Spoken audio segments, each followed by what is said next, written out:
Welcome to UPSC 5 let's do it together. तो कैसे हैं दोस्तों आप लोग। सेकंड पार्ट लाया हूँ प्लेटो पे। जो कंसेप्ट पहले लेक्चर में रह गए थे वो आज इसमें कवर करेंगे।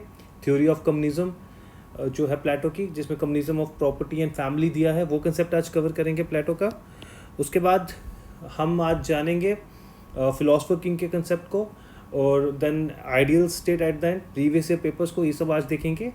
फर्स्ट लेक्चर में हमने डिटेल में देखा, हमने डिटेल में इंट्रोडक्शन को देखा, हमने थ्योरी ऑफ एडुकेशन को देखा, हमने थ्योरी ऑफ जस्टिस को देखा, थ्योरी ऑफ सोल को देखा, and then we also covered कि पेलोपोनेशियन वॉर इन्फ्लुएंसेस कितने सारे थे जो प्लेटो पे रहे। मैंने आपको बताया जब भी कोई थिंकर पढ़ना है दोस्तों, किस एरा में पैदा हुए हैं वो, उस समय वो जानना ज़रूरी है, प्लस उस समय पॉलिटिकल सिनेरियो उस नेशन का क्या था वो जानना बहुत ज़रूरी है। तभी कहा जाता है कि every political thinker is a child of his time.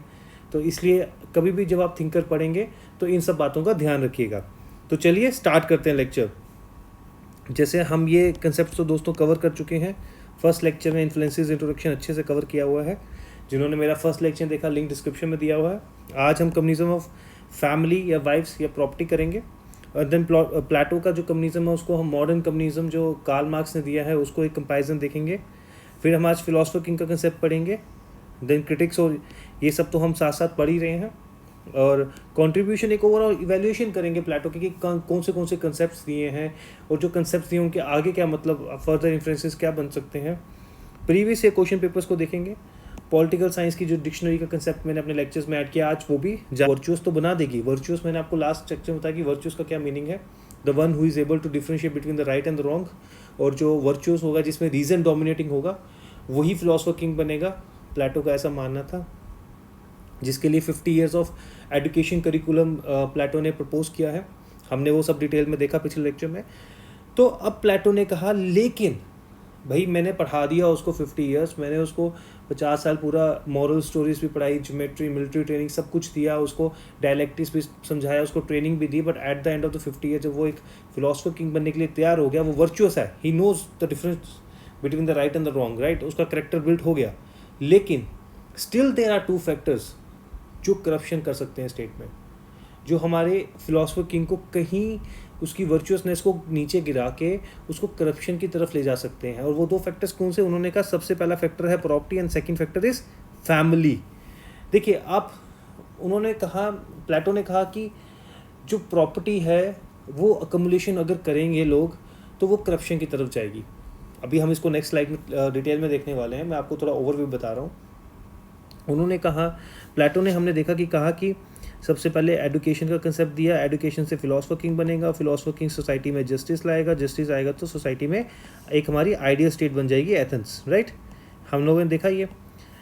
लेकिन यहाँ तक तो ठीक है, वर्चुअस फिलोसफर किंग बना दिया, लेकिन अगर फिलोसफर किंग ने अकमुलेशन ऑफ प्रॉपर्टी शुरू कर दिया, करप्शन शुरू कर दिया, तो जस्टिस कहाँ से आएगा सोसाइटी में। और मोर ओवर यहाँ पे एक और बात जो प्लेटो ने ऐड की, उन्होंने कहा देखिए अगर हम जस्टिस का कंसेप्ट देखें ना, तो प्रॉपर्टी का जो कंसेप्ट है फिलोसफर किंग के साथ प्रॉपर्टी का कंसेप्ट तो कुछ लेना देना ही नहीं है। बिकॉज हमने देखा जो एपेटाइट नेचुरल ट्रेड है, it is dominated in the farmer class, right, producer class जिसको हम कहते हैं, प्रोड्यूसर क्लास में डोमिनेटिंग है। तो उन्होंने कहा कि अकॉर्डिंग टू द जस्टिस जो प्रॉपर्टी है फिलोसफर किंग को उसके साथ कुछ लेना देना नहीं है, because property is the outward manifestation of appetite, right. और वो एलिमेंट जो है वो हमने पीसेंट क्लास, प्रोड्यूसर क्लास या फार्मर क्लास को असाइन किया है। तो प्रॉपर्टी का जो कंसेप्ट है इन्होंने इसके लिए गार्डियन क्लास के लिए अबॉलिश ही कर दिया। बिकॉज अगर गार्डियन क्लास को ही हम एपेटाइट जो नेचुरल ट्रेड अगर वही असाइन कर देंगे तो जस्टिस तो खत्म हो गया। हमने जस्टिस का मतलब देखा लास्ट लेक्चर में कि जस्टिस का मीनिंग है functional specialization, right, functional specialization, non interference and the principle of harmony, right. तो अगर फंक्शनल स्पेशलाइजेशन में क्या था कि भाई जिसमें जो सा नेचुरल ट्रेड डोमिनेटिंग है, अगर वही नेचुरल ट्रेड जो हमने 3 नेचुरल ट्रेड्स देखे, रीजन, फिर हमने देखा courage and then the appetite, जो सा नेचुरल ट्रेड डोमिनेटिंग है अगर वो उसके अपने नेचुरल ट्रेड के अकॉर्डिंग काम करेंगे तो देन सोसाइटी में जस्टिस आएगा, जिसको प्रिंसिपल ऑफ फंक्शनल स्पेशलाइजेशन कहा गया। लेकिन जो प्रॉपर्टी है वो एपेटाइट की आउटवर्ड मैनिफेस्टेशन है, एपेटाइट से बिलोंग करती है। तो अगर वो मैं नेचुरल ट्रेड जो है रीज़न वालों को दे दूंगा, फिलोसफर क्लास को दे दूंगा, तो फिर यहाँ पे कहीं ना कहीं जो मेरा जस्टिस का कंसेप्ट है वो तो ब्रेक हो गया ना। तो सोसाइटी में जस्टिस कैसे आएगा? तो इसलिए प्रॉपर्टी का कंसेप्ट जो है उन्होंने अबॉलिश कर दिया। किसके लिए? गार्डियन क्लास के लिए, इन दोनों के लिए। गार्डियन क्लास के लिए प्रॉपर्टी का कंसेप्ट जो है वो अबॉलिश कर दिया। फिर फर्दर देखो, फर्दर प्लेटो कहते हैं कि मैं प्रॉपर्टी को ख़त्म कर दूं पर इससे मेरा हाफ ऑब्जेक्टिव अचीव होगा। What about family? फैमिली एक ऐसा इंस्टीट्यूशन है जो वन और अनदर वे अपनी नीड्स को पूरी करने की करप्शन को कहीं ना कहीं वापस ले आएगा। और जो हमारी गार्डियन क्लास है दे विल बिकम करप्ट कि अपनी फैमिली की नीड्स को फुलफिल कर सकें। और मोर ओवर जब आपकी फैमिली होगी ना, आपकी लॉयल्टी जो है वो आपकी फैमिली के वर्ड्स होगी, अपनी फैमिली के जो टूवर्ड्स है वो ज़्यादा होगी in comparison to your state. तो स्टेट में अगर आपकी लॉयल्टी जो है वो डिवाइड होगी स्टेट के लिए, तो स्टेट में आप जो है वो यूनिटी नहीं ला पाएंगे, राइट। तो ग्रेटर डिग्री ऑफ यूनिटी जो है वो स्टेट में नहीं आ पाएगी अगर आप फैमिली का इंस्टीट्यूशन जो है वो अबॉलिश नहीं करते हैं। ठीक है दोस्तों, अब उन्होंने कहा वही it is applicable to the only guardian class ruling and the soldier class. फिर देखिए अब हम थोड़ा डिटेल में देखते हैं कम्युनिज्म ऑफ प्रॉपर्टी को। पहले हम कम्युनिज्म ऑफ प्रॉपर्टी की बात करते हैं। उन्होंने प्लेटो ने आर्ग्यू किया कि आइडियल स्टेट जो है उसमें जस्टिस तभी इस्टेब्लिश होगा जब गार्डियन क्लास है वो प्रॉपर्टी के साथ चली जाएगी, प्रॉपर्टी को नहीं रखेगी अपने पास। उन्होंने कहा देखिए जो फिलोसफर किंग या गार्डियन क्लास है, जो उनकी नीड्स हैं वो मैं पूरी करूँगा, वो स्टेट पूरी करेगी। जो उनको चाहिए, जैसे उनको गाड़ी चाहिए, जो उनको कौन सा बंगला चाहिए वो स्टेट प्रोवाइड करेगी। लेकिन इसका मतलब ये नहीं है कि अगर कोई फिलोसफर किंग कहेगा मुझे 10 बंगले चाहिए तो उसको 10 बंगले नहीं मिलेंगे, ठीक है ना, उसको एक ही मिलेगा, बिकॉज वो फिर अकोमोडेशन ऑफ प्रॉपर्टी हो जाएगी। तो अगर उसको जो नीड्स हैं वो सारी स्टेट पूरी करेंगी, जो विद इन द स्टेट आएगा वो सारी चीज़ें उसको मिलेंगी, वो यूज़ कर सकता है उनको, पर लेकिन अकोमोडेशन नहीं कर सकता प्रॉपर्टी की यहाँ पे। ठीक है दोस्तों, और प्रॉपर्टी जो है वो मैंने आपको बताया एलिमेंट ऑफ एपेटाइट रिप्रेजेंट करती है जो बिलोंग करता है प्रोड्यूसर क्लास को। तो अगर हम जो एलिमेंट ऑफ एपेटाइट है अगर वो रीजन क्लास को दे देंगे तो सोसाइटी में फंक्शनल स्पेशलाइजेशन का कंसेप्ट नहीं रहेगा, तो हमारी सोसाइटी में जस्टिस नहीं आएगा दोस्तों। और उन्होंने कहा it's a major source of friction and rivalry in every community. Property को लेके बहुत लड़ाई होती है लोगों में, हम देखते हैं हमारे आगे पीछे जब भी देखते हैं कहीं ना कहीं किन लोगों की, कहीं बहुत सारे लोगों की प्रॉपर्टी को लेके बहुत से विवाद रहते हैं।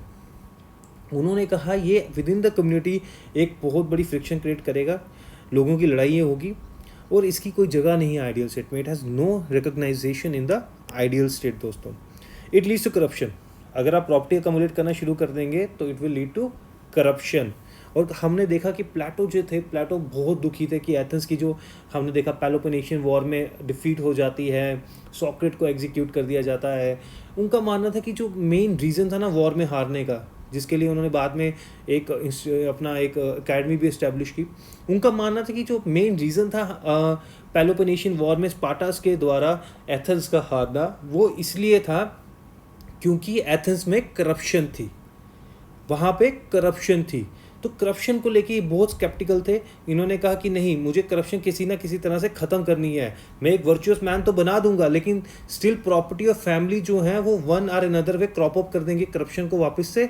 और उस करप्शन को ख़त्म करने के लिए मुझे abolition of this institution I have to do. तो प्लेटो ने इसलिए कम्युनिज्म ऑफ फैमिली या वाइफ्स इसको कहते हैं वो, और प्रॉपर्टी का कंसेप्ट फॉरवर्ड रखा। ठीक है, तो उन्होंने कहा देखिए एक और चीज़ यहाँ बहुत इंपॉर्टेंट, देखिए यहाँ पे उस समय की सोच देखिए प्लेटो की।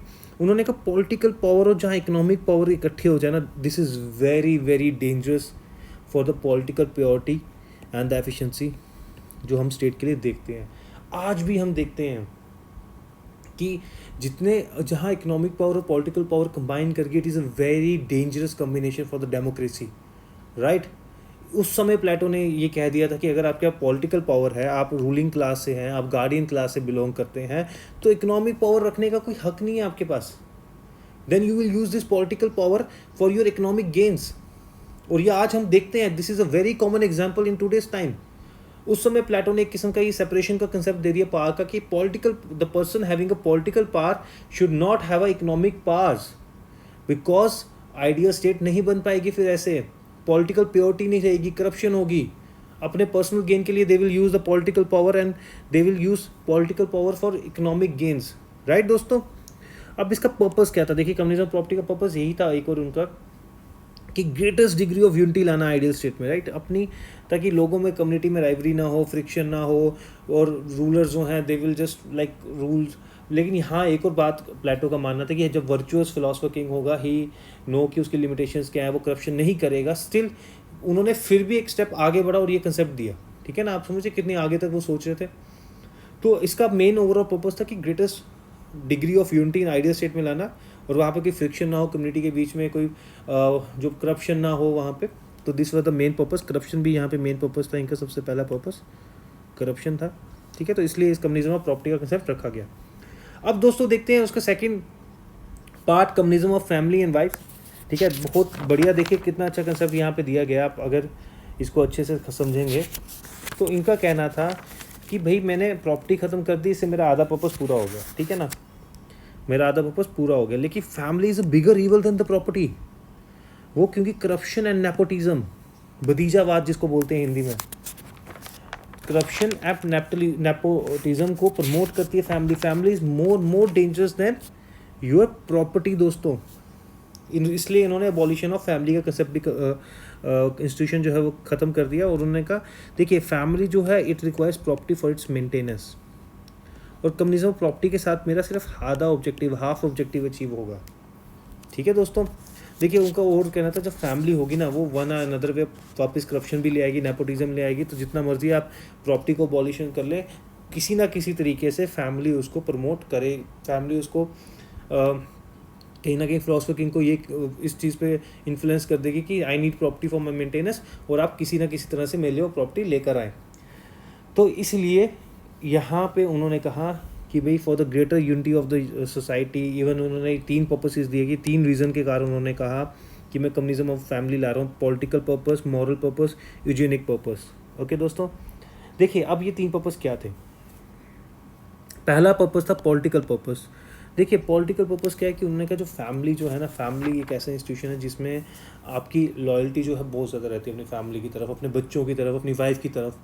तो जब आपकी वो लॉयल्टी अपनी फैमिली की तरफ रहेगी तो कहीं ना कहीं आपकी जो लॉयल्टी है स्टेट्स के टूवर्ड्स वो डिवाइड हो रही है, वो आपकी फैमिली और स्टेट में डिवाइड हो रही है।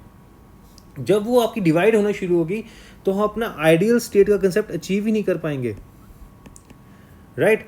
जब आपने अपनी लॉयल्टी को डिवाइड कर दिया दोस्तों, आपने अपनी फैमिली की तरफ कर दी लॉयल्टी स्टेट से लेके, तो आप स्टेट की तरफ तो अपनी पूरा अपना 100% नहीं दे पा रहे हैं। तो इसलिए जो हमारी जो आइडियल स्टेट है उससे वो नहीं बन पाएगी। तो पहला पॉलिटिकल पर्पस उनका ये कहना था।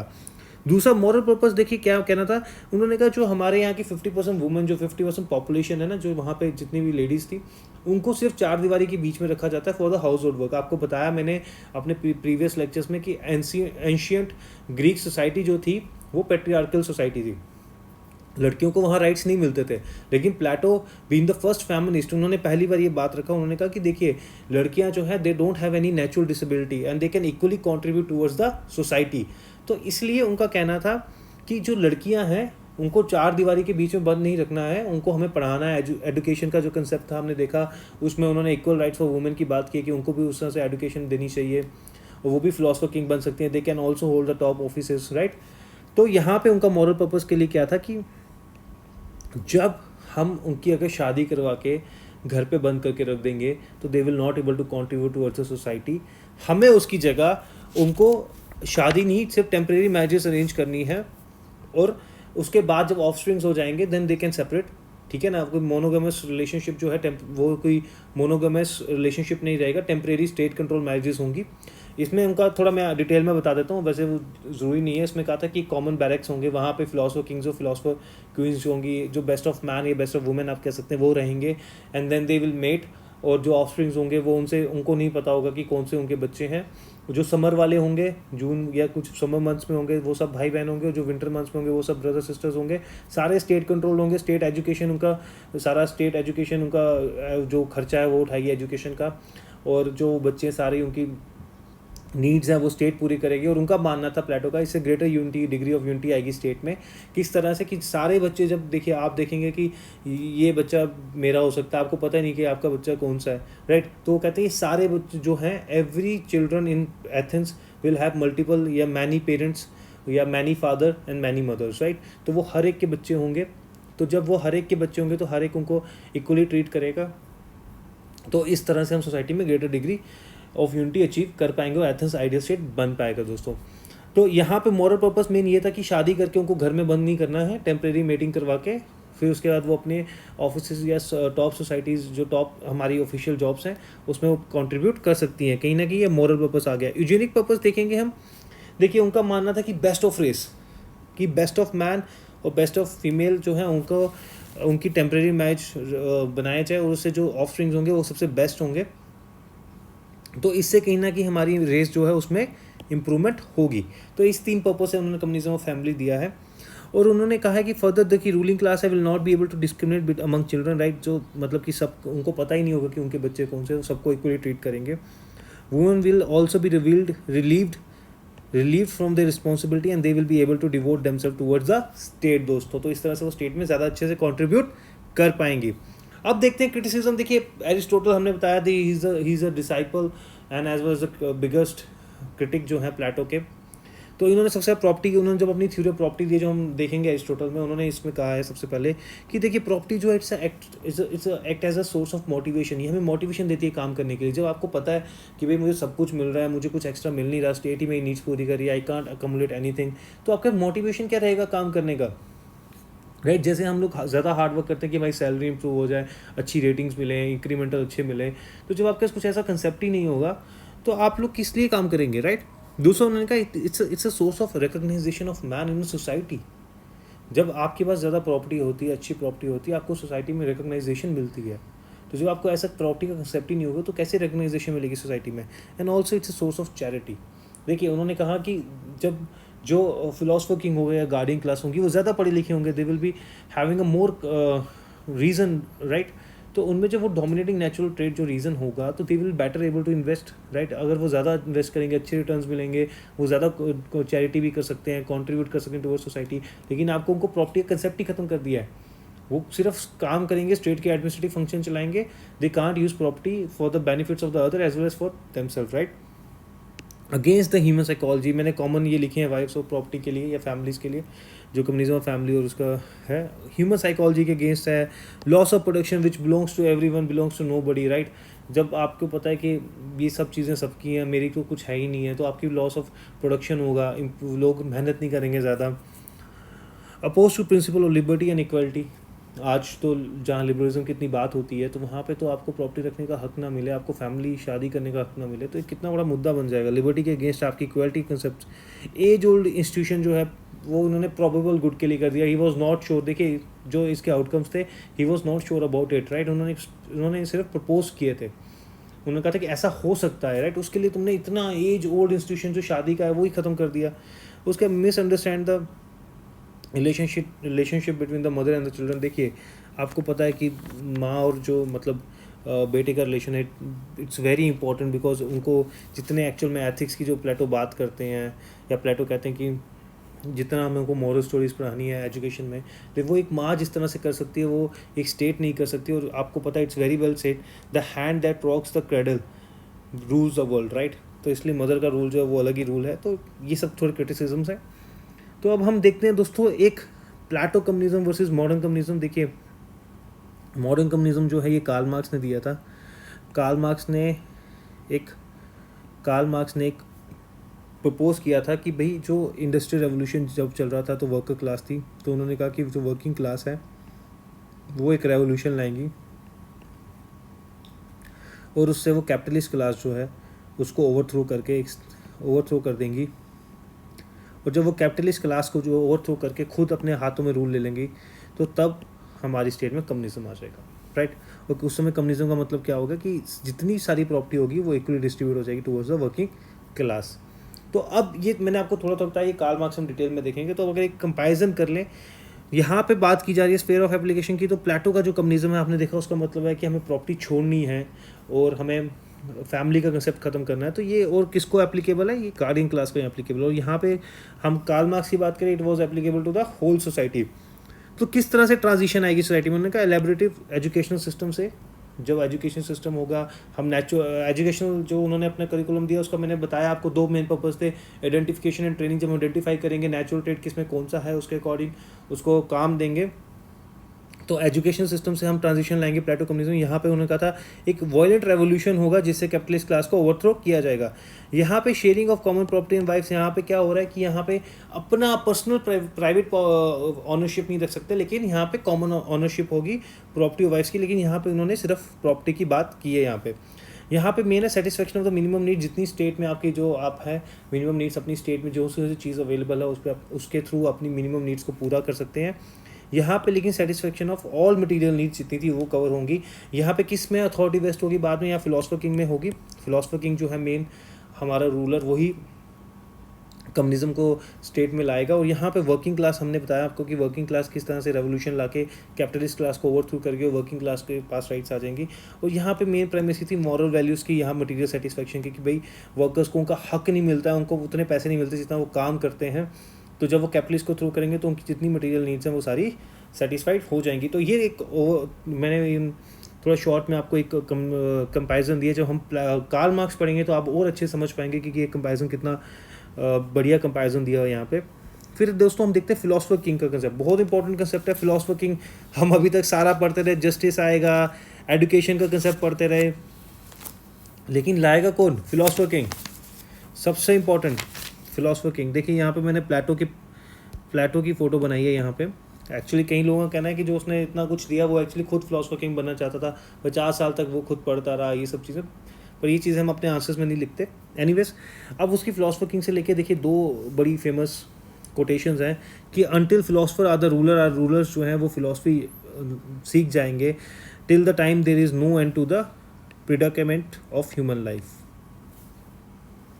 तो जितनी ह्यूमन प्रॉब्लम्स हैं, जितनी हमारी जो आप कहें कि डे टू डे लाइफ में जितनी प्रॉब्लम्स हम झेलते हैं बिकॉज ऑफ द हमारे पास बेसिक रोटी कपड़ा मकान की जैसे नीड्स पूरी नहीं होती, हॉस्पिटल सिस्टम्स नहीं। अभी पेंडेमिक में आपने देखा किस तरह से हमें हॉस्पिटल्स, हमारे पूरे इंफ्रास्ट्रक्चर कोलैप्स कर गया हुआ है।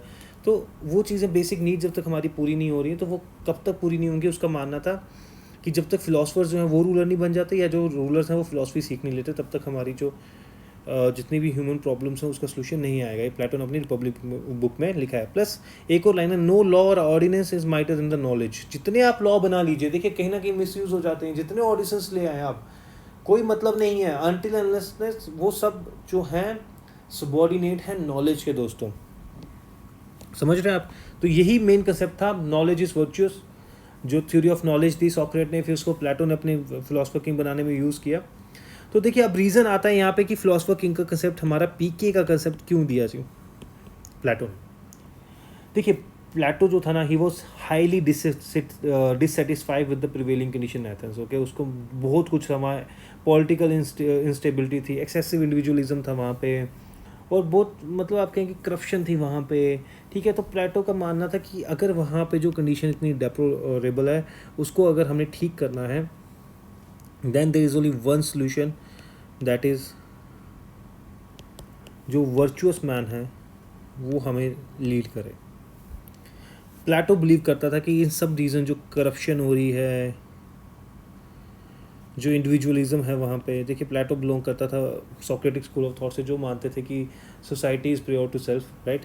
इंडिविजुअलिज्म, करप्शन, उसके बाद हम देखते हैं कितनी पॉलिटिकल इंस्टेबिलिटी थी वहाँ पे, एथेंस से वॉर हार गए थे, किस तरह से सॉक्रेट को एग्जीक्यूट कर दिया था। इन सब के पीछे जो रीज़न है that is only one reason दोस्तों, कि ignorant are ruling, ignorant people are ruling. जब इग्नोरेंट पीपल रूल कर रहे हैं, दे डोंट नो कि क्या सही है। मैंने बताया वर्चुअस का मतलब वो one who is able to differentiate between the right and the wrong.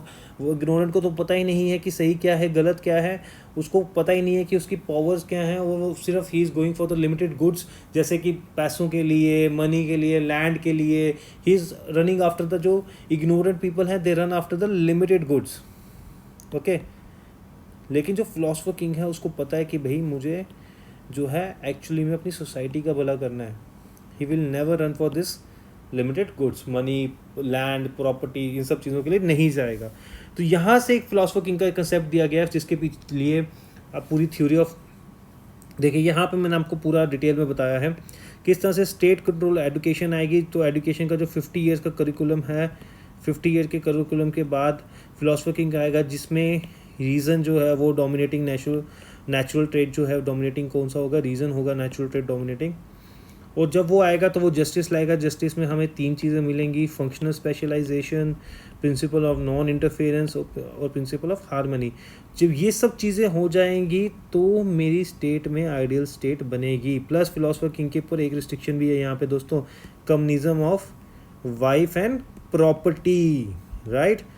जब ये कंसेप्ट पूरा हो जाएगा, आप समझ रहे, सारे कंसेप्ट मैंने एक डायग्राम में कितने अच्छे तरीके से देखिए पूरे बांध के रख दिए हैं कि स्टेट कंट्रोल जब एजुकेशन होगी, वो एजुकेशन 50 साल तक चलेगी, वो 50 साल के बाद फिलोसफर किंग बनाएगी। फिलोसफर किंग को communism of wife and property करना पड़ेगा, और उसके पास रीज़न जो है वो नेचुरल डोमिनेटिंग ट्रेट होगा, तो वो क्या लाएगा, जस्टिस लाएगा। जब जस्टिस आएगा सोसाइटी में, functional specialization, principle of non interference, principle of harmony, ये तीनों चीज़ें आएंगी तो हमारी स्टेट जो है वो एक आइडियल स्टेट बन जाएगी दोस्तों। तो फीचर्स की बात करते हैं, फिलोसफर किंग के क्या फीचर्स हैं। लवर ऑफ विजडम, राइट, मतलब उसको बस नॉलेज और इससे ही सब कुछ लेन देना, he don't run after the limited good, जैसे मैंने आपको बताया, राइट। उसके बाद he has no interest apart from the welfare of the state, his wholly focus is to like do the welfare of the state, nothing else. Outcome of a long education curriculum and rigorous training of 50 years, दोस्तों पढ़ता रहा उसके बाद बनेगा। Political component है ideal state का, अगर हम देखा जाए तो आइडियल स्टेट को जो पॉलिटिकल कंपोनेंट जो चलाने वाला है वो कौन है, फिलोसफर किंग है। Having practical knowledge of statesmanship, हमने देखा जो लास्ट 15 ईयर्स हैं out of the 50 year education curriculum, वो सिर्फ प्रैक्टिकल ट्रेनिंग के लिए दिए जाते हैं। No right to have a property and the family, absolute authority but can not change the constitution. देखिए जैसे हमारे यहाँ पे कॉन्स्टिट्यूशन में आज के टाइम पे बेसिक स्ट्रक्चर का डॉक्ट्रिन है कि भाई कुछ बेसिक फीचर्स हैं जो आप नहीं चेंज कर सकते हैं। उसी तरह प्लेटो ने कहा कि ठीक है तुम फिलोसफर किंग बन गए, तुम्हारे पास विजडम सब कुछ है, लेकिन they are some principles which you can not change. और वो 4 प्रिंसिपल्स उन्होंने बताए। वो 4 प्रिंसिपल्स दोस्तों क्या थे। पहला उन्होंने कहा कि फिलोसफर किंग को है should keep a watch against the excessive inflow of property और वेल्थ जितनी स्टेट में हो रही है उस पर एक नज़र रखनी चाहिए। और plus he should keep the size of the state consistent with the unity and self sufficiency. उन्होंने एक नंबर भी दिया था 5040 प्लेटो ने, लेकिन पॉपुलेशन का, लेकिन वो तो एक आज के टाइम पे तो माना ही नहीं जा सकता। लेकिन उन्होंने कहा कि सेल्फ सफिशिएंसी और एक यूनिटी जितनी जिसका तुम एक कंट्रोल कर सको यूनिटी रहे स्टेट में, और सेल्फ सफिशिएंट हम रहें, कि ना हो कि एक्सेसिव पॉपुलेशन हो जाए और चीज़ें कम पड़ जाएँ, रिसोर्सेज, वो एक चीज़ बोली। And they should maintain the rule of justice that is due performance of the specific function by the each citizen, जो उसका reason depending on the natural trade जो डोमिनेटिंग है उसके डिपेंड करके उसके लिए जो ड्यूटी असाइन की गई है वो करनी चाहिए।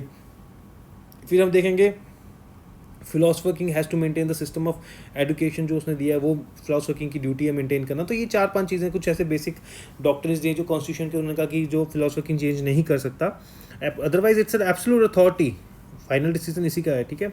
लेकिन इन चीज़ों को आप कहें कि एक्सक्लूजन लिस्ट में डाल दे सकते हैं। अब देखिए क्रिटिसिज्म क्या है, रूल ऑफ एलीट क्लास, फिर से वही जिसमें रीज़न होगा जो पढ़ेगा 50 साल वही सिर्फ बन सकता है।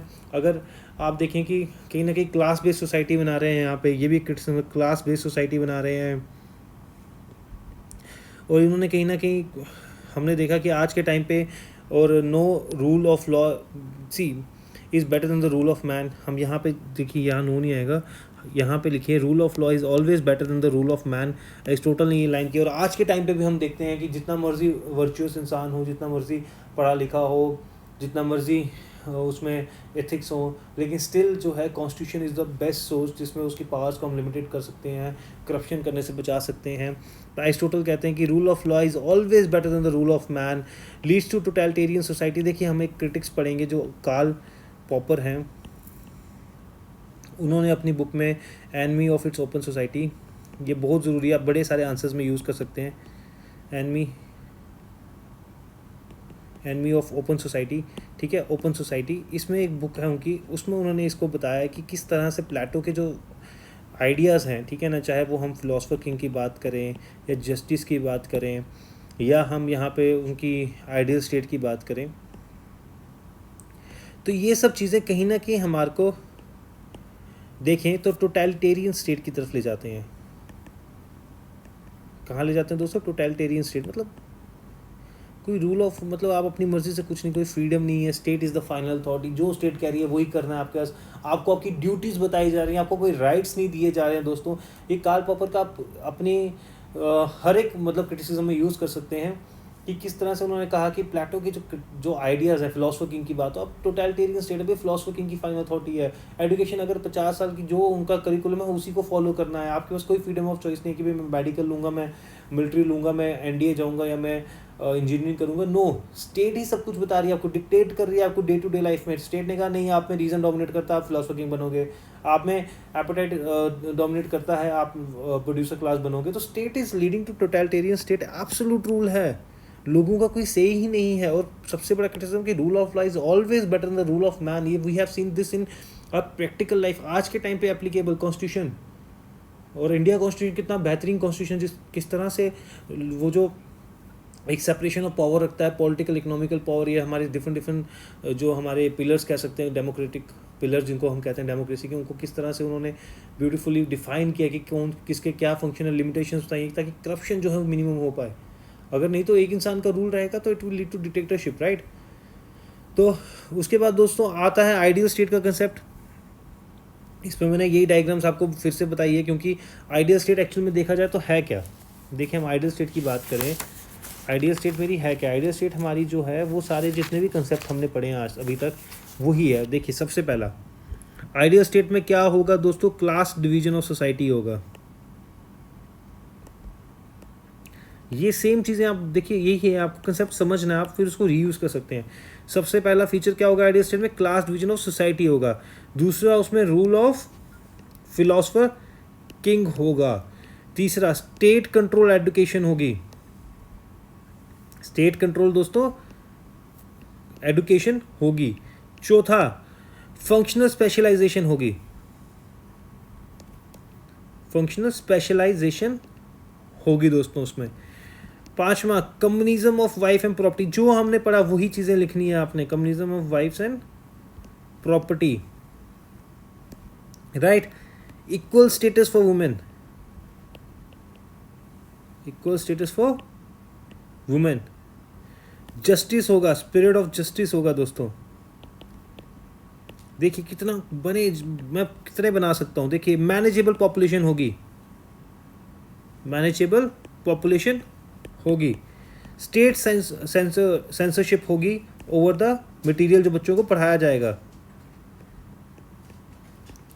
राइट। देखिए कितना सारा कुछ इसमें आ रहा है। आप देखिए, यही आइडियल स्टेट की जो हमने पढ़ा वो सब जब आ जाएगा तो हमारी स्टेट क्या बन जाएगी दोस्तों, आइडियल स्टेट बन जाएगी। समझे दोस्तों। तो ये कहीं ना कहीं प्लेटो के ओवरऑल थॉट से एक लास्ट एक देख लेते हैं। प्लेटो एज अ फेमिनिस्ट, प्लेटो ये बहुत अच्छा मतलब फर्स्ट फेमिनिस्ट थे। हम अगर देखें, मैंने ये क्यों स्पेशली ये स्लाइड डाली है, आप देखेंगे अगर एंशियंट ग्रीक थॉट्स में पढ़ेंगे, Plato was the first and the only one जिन्होंने इक्वल वुमेन राइट्स की बात की। उसके अरिस्टोटल ने भी तो वुमेन को ऑलमोस्ट स्लेव कैटेगरीज में डाला था, और उसने कहा था कि पेट्रियार्कल सोसाइटी को सपोर्ट किया था। वहाँ से लेकर अगर हम मेडिवल पॉलिटिकल थॉट्स तक आएंगे, ऑलमोस्ट फॉर द लाइक कितने सालों तक 2000 ईयर्स के आसपास लोगों ने सिर्फ वुमेन को इक्वल राइट्स नहीं देने की बात की है, and Plato was the only one उस टाइम पे उन्होंने इक्वल राइट्स देने की बात की है। देखिए, Plato believe women does not have any natural disability, they can also hold public offices, कितनी बढ़िया बात की है। कम्युनिज्म ऑफ वाइफ दिया है ताकि मॉरल पर्पसेस कि ताकि वुमेन जो है वो सिर्फ घर में नहीं रहें और वो सोसाइटी में आके अपना कंट्रीब्यूशन दे पाएँ। Education for women, equal rights हैं भाई, वो भी पढ़ सकती हैं, वो भी फिलोसफर किंग बन सकती हैं। He says half hour population is kept with in the 4 walls, और उनको पूरा हक है, हमारी आधी पॉपुलेशन वेस्ट हो रही है, उनको पूरा हक है वो पढ़ें और हमारी सोसाइटी में कंट्रीब्यूट करें। तो दोस्तों, ये हमने अभी तक देखे जितने भी थॉट्स थे प्लेटो के। एक इवैल्यूएशन करें overall as a communist, right. Plato was the like communist थे, आइडियलिस्ट थे। Reality is a shadow of idea, उन्होंने बोला beauty could exist without being beautiful, idea is the reality, is a permanent thing, जो matter है या material है, it's जो उसकी वो आउटवर्ड मैनिफेस्टेशन आइडिया की, लेकिन वो जो होता है वो परमानेंट नहीं होता। Equal rights for women, first feminist थे। एलिटिस्ट थे कि वो सिर्फ वन क्लास को जो है as a right to rule, no right only duties, fascist कहे जा सकते हैं। फर्स्ट यूटोपियन, अनरियलिस्टिक थॉट्स थे।